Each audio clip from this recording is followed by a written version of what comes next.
C'est l'heure du sonneur. Oui, car le 1er octobre a marqué le démarrage de la deuxième grande campagne de vaccination des canards, notamment contre l'influenza aviaire hautement pathogène, l'IAHP.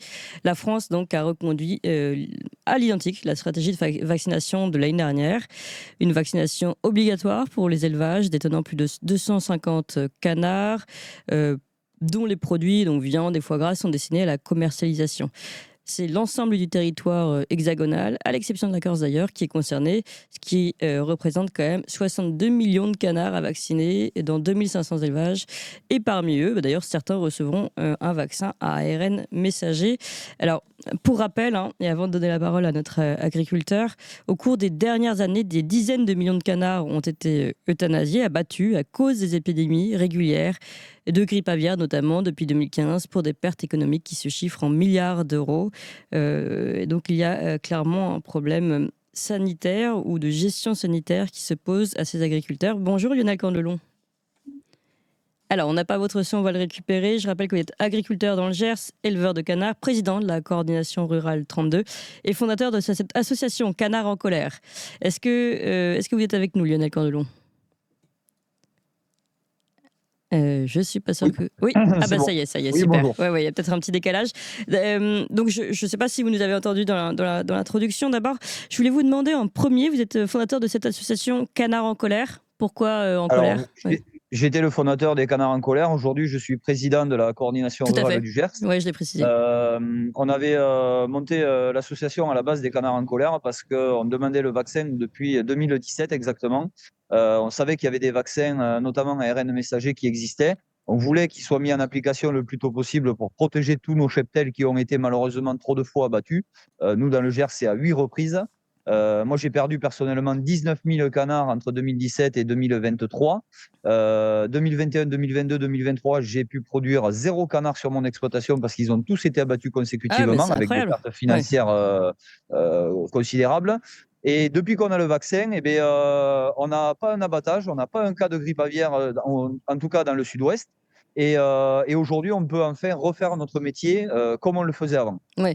Donc finalement, vous avez trouvé le vaccin comme la solution face à ces abattages consécutifs et absolument affreux. Vous avez dit 19 000 canards qui sont complètement perdus en plus. Comment vous avez fait pour tenir financièrement déjà avec ces abattages successifs ? Financièrement, on s'est débrouillé en attendant les indemnisations qui ne sont pas totales, parce qu'il reste quand même beaucoup de pertes à charge des éleveurs. L'année dernière, moi, c'est 34 000 euros à charge de mon entreprise sur mon élevage. Et puis, c'est surtout qu'on a abattu trop d'animaux qui n'étaient pas contaminés. Eh oui. C'est le problème que je voulais aborder. Oui. Voilà, aujourd'hui, on abat le cheptel malade, mais on fait aussi un abattage de zonage. Donc, à 3 km, on tue tous les canards et à 10 km, on dépeuple préventivement. Mais la plupart du temps, ça part à la poubelle. Donc, on a jeté trop d'animaux et trop de tonnes de viande à la poubelle pour rien, alors qu'on aurait pu, malheureusement, démarrer le vaccin bien avant 2023. Aujourd'hui, on l'a, c'est bien. Maintenant, il faut qu'on le garde surtout. Et il faut qu'on continue à protéger nos animaux comme c'est le cas aujourd'hui. Oui, alors je comprends en tout cas que pour vous, la vaccination, c'est la solution face à cet abattage, on va dire, un peu forcené. Je voudrais revenir sur cet abattage. Vous avez dit, non seulement on abat les cheptels malades, on va peut-être revenir aussi sur ces maladies, mais en plus celle d'un premier périmètre, puis c'est même d'un périmètre un peu plus éloigné, comme vous le dites. Donc ça, c'est le principe de précaution, c'est bien ça ? Tout à fait. Ouais. C'est le principe de précaution qui est appliqué par la DGAL et par l'ANSES.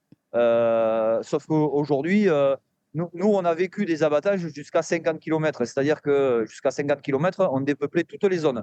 Donc, c'était plus entendable pour les éleveurs d'en perdre autant. Mais ça reposait sur quel fondement, ça ? Et qui est-ce qui impose ça ? C'est l'Europe ou c'est la France ? Alors, ça reposait sur la précaution de protéger les populations, puisqu'aujourd'hui, on sait que le virus de l'influenza aviaire peut malheureusement muter et se transmettre à l'homme. Alors, même si les cas sont très rares aujourd'hui, on rappellera quand même qu'il y a eu la grippe espagnole dans les années 14-18, qui a fait des millions de morts. Mais même au-delà de ça, c'est dramatique pour nos animaux à nous, parce qu'une fois que les premiers cas sont déclarés avec les élevages qu'on a, nous, particulièrement dans le sud-ouest, qui sont tous côte à côte, la maladie se propage à une vitesse phénoménale.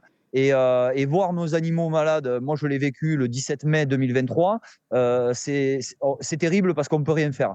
On ne Mm. peut absolument pas remédier à ça, en tout cas sans vaccin. Et donc, une fois que le troupeau est malade, après, en quelques jours, vous avez 90% de mortalité dans certains élevages.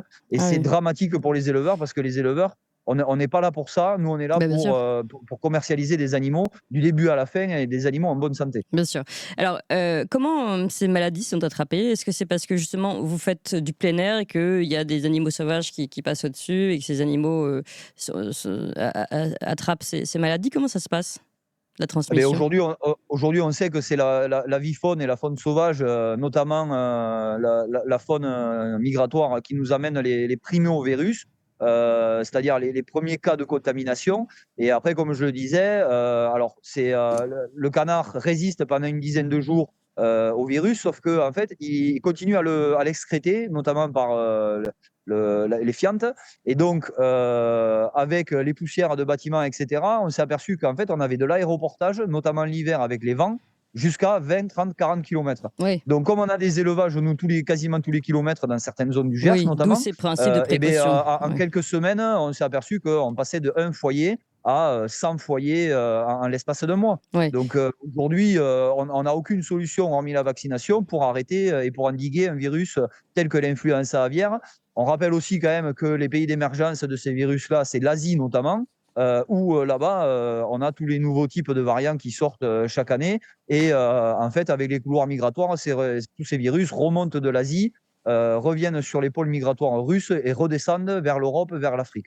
Oui. Alors, il y a malgré tout un problème avec cette vaccination, c'est qu'on a pu le voir d'ailleurs même pendant la vaccination à ARN pendant le Covid, c'est qu'il y a beaucoup de personnes, cette vaccination Covid a entraîné, on va aussi à marche forcée, il y a peut-être un problème de communication certainement, a entraîné beaucoup comment dire, de scepticisme de la population par rapport à la vaccination. Est-ce que vous ne craignez pas que cette vaccination, que votre cheptel vacciné, même si je comprends bien l'urgence à vacciner pour vous, enfin, ce que vous nous dites, que ça entraîne aussi comment dire, un report d'achat ou un détournement d'achat à cause de cette vaccination. Notamment, je précise qu'il y a certains, je ne sais pas si vous êtes concernés, mais il y a certains élevages qui vont donc faire appel à une vaccination en ARN qui est moins maîtrisée, enfin moins connue, en tout cas dont les effets au long terme sont moins connus. Oui, non, mais on comprend tout à fait que ça puisse choquer certaines personnes. Après, si on écoute ces certaines personnes-là, on ne fera plus rien, on ne fera plus d'agriculture, on fera plus d'élevage. Voilà. Aujourd'hui, bon, on a vacciné les humains à l'ARN messager. Un humain, il vit 70 à 90 ans en moyenne. Oui, sauf que l'ARN Un cana- messager, un c'est canard, récent. c'est Ouais. un Oui. canard, c'est 12 semaines. Oui. Donc, bon, c'est juste le temps de le protéger pendant l'élevage. La durée d'élevage d'un canard, c'est 12 semaines. On le gave une dizaine de jours, une quinzaine de jours, suivant les modes de filière. Et puis après, il part en consommation de suite. Mm. Il y a eu des recherches quand même qui sont faites depuis 2014 sur ce vaccin-là, y compris l'ARN messager. Donc aujourd'hui, on a quand même assez de recul, que ce soit en laboratoire ou sur le terrain, Mm. avec toutes les expérimentations qui ont été menées pour que la population nous fasse confiance. De toute façon, c'est soit on fait ça, et les gens nous font confiance et font confiance à nos vétérinaires, soit il n'y aura plus de canards. Parce qu'aujourd'hui, on a Oui, vous déjà n'avez pas d'autre quelques cas solution. Ouais. en Bretagne et on n'a aucune solution aujourd'hui. On a tout essayé. On nous a fait appliquer la biosécurité, c'est-à-dire on a carrément transformé nos élevages en bunker sanitaire, ça n'a pas marché. On a essayé, nous, de plus faire venir d'intervenants, carrément d'arrêter certains élevages. On a perdu 50% des éleveurs dans le Gers. Ouais, ouais. Sur certains groupements, moi je suis un groupement Ouais. indépendant traditionnel, Lionel Candelon, ouais. on était 18, on n'est plus que 4. Donc si on n'a pas ça, c'est fini. Et de toute façon, ça fait depuis 2014 qu'on a du recul sur le vaccin. Donc aujourd'hui, il faut faire confiance aux agriculteurs, il faut faire confiance à nos vétérinaires. Mais en fait, je pense qu'on fait tout à fait confiance à nos agriculteurs, peut-être moins à l'industrie pharmaceutique, on va dire, qui est derrière. Lionel Candelon, il y a une question aussi que je voulais vous poser, parce que quand on préparait cette émission, quand je vous ai eu au téléphone, vous me disiez que votre combat aujourd'hui, c'était d'arrêter ces confinements qu'on vous imposait. C'est-à-dire que malgré la vaccination, votre élevage peut encore être appelé à être confiné ? Tout à fait. Malheureusement, c'est une instance parisienne dont on a déjà cité le nom, la DGAL, Direction Générale de l'Alimentation et de l'Agriculture, qui en fait prend les décisions à Paris de savoir si on confine ou pas sur le territoire national. Le niveau vient d'être relevé de négligeable à modéré parce qu'il y a quelques cas en France sur de la dinde, notamment en Bretagne. Malheureusement, et je compatis aux éleveurs qui sont nos collègues aussi, qui vont subir tous ces abattages et ces confinements. Mais aujourd'hui, donc, on a certaines zones qui sont dites zones de dédensification ou zones on va dire de protection naturelle qui doivent confiner tous leurs animaux. Aujourd'hui, on a vacciné, ça fait plus d'1 an que sur tout le territoire national, on vaccine. Oui. Il est hors de question qu'on renferme nos animaux qui sont vaccinés. On a fait le courrier hier soir, donc qui est parti directement en préfecture et qui va remonter au ministère aujourd'hui. Il y aura un communiqué de presse qui sortira. On appelle les éleveurs à laisser leurs animaux dehors tant que sur leur département, il n'y a pas de cas confirmés et que ces cas-là ne viennent pas sur des canards vaccinés. Oui. Aujourd'hui, la vaccination marche, elle empêche le virus de rentrer sur nos élevages. On n'a plus à confiner nos animaux, il faut qu'on les laisse dehors. Oui. On fait du canard plein air en France, on a des labels plein air, il faut qu'on garde nos labels et qu'on laisse nos animaux tranquilles. Oui, oui, parce que ça paraît complètement incohérent ce que vous nous dites en fait. Malgré cette vaccination qui est un peu le Graal pour pouvoir avoir la liberté, si j'ai bien compris, vous me dites, si j'ai bien entendu qu'il y avait aussi encore des abattages sur des cheptels qui ont déjà été vaccinés? Alors non, les abattages aujourd'hui sont sur de la volaille et non pas du palmipède, puisque le canard est un palmipède, sont sur de la dinde et du poulet, parce que ce sont des espèces dont les interprofessions n'ont pas voulu la vaccination, à cause de l'exportation notamment, donc ça fermerait beaucoup de portes à la volaille de chair. Oui, parce que ça, c'est quelque chose que je n'ai pas précisé, mais il y a certains pays qui n'ayant pas de recul sur certains vaccins, préfèrent fermer leurs portes. Enfin, en tout cas, c'est la version qui est donnée, officielle, préfèrent fermer leurs portes à ce marché. Je crois que c'est le cas du Japon, mais j'arrive pas à retrouver les infos là. Oui. Ouais. Après, ça reste sporadique en termes de quantité à l'exportation, mais il y a des pays effectivement qui refusent de laisser rentrer des animaux vaccinés sous prétexte que ça veut dire que le pays qui vaccine ne maîtrise pas la grippe aviaire. Or, aujourd'hui, il n'y a aucun pays qui maîtrise la grippe aviaire clairement. Après, dans tous les cas, majoritairement, nous, aujourd'hui, c'est du marché intérieur sur le palmipède.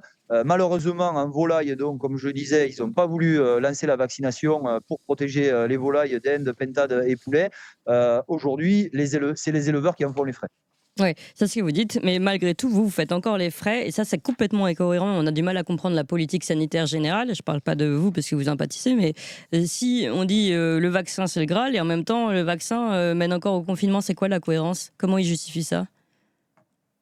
C'est principe de précaution, tout simplement. De toute façon, en termes de sanitaire, en France et ailleurs dans le monde, sous principe de précaution, on fait faire tout et n'importe quoi à la population. Donc, on l'a bien vu pour le Covid ou pour d'autres choses. Mais aujourd'hui, voilà, nous, il est hors de question, clairement, de confiner, de mettre à l'abri nos animaux, du moins tant que le virus est à 800 ou 900 km de nous. S'il était à 3 km de chez moi, je ne dirais pas que j'essaierais pas de les mettre à l'abri. De toute façon, on doit être en capacité de le faire toute l'année, au cas où justement ça soit la guerre sanitaire.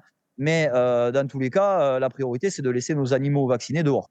Évidemment, enfin, si vous êtes confiné toute l'année, c'est plus du plein air et d'ailleurs, c'est plus du bien-être animal non plus. Donc, on peut se poser des questions aussi sur ces sujets-là qui sont pourtant tellement relayés et dans la presse et par les politiques. Merci beaucoup Lionel Candelon et bon courage en tout cas. Vous êtes agriculteur dans le Gers, éleveur de canards, président de la coordination rurale 32 et donc vous avez fondé cette association Canards en colère. On a compris que la colère, elle était encore là. Merci Lionel Candelon. Merci à vous.